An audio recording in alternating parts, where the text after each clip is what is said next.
हे धरणीची आन तुला जीवाचं रान कर तू पेटून राहू भार वादळ वाऱ्यात र तू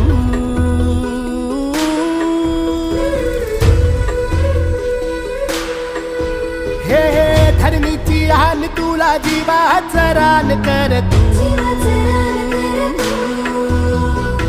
पेटून राहू भार वादळ वाऱ्यात र तू पडू दे ठिणगी लागू दे बनवा आई चरून फेड तू अंधार भेद उजेड पाड पहाट नवी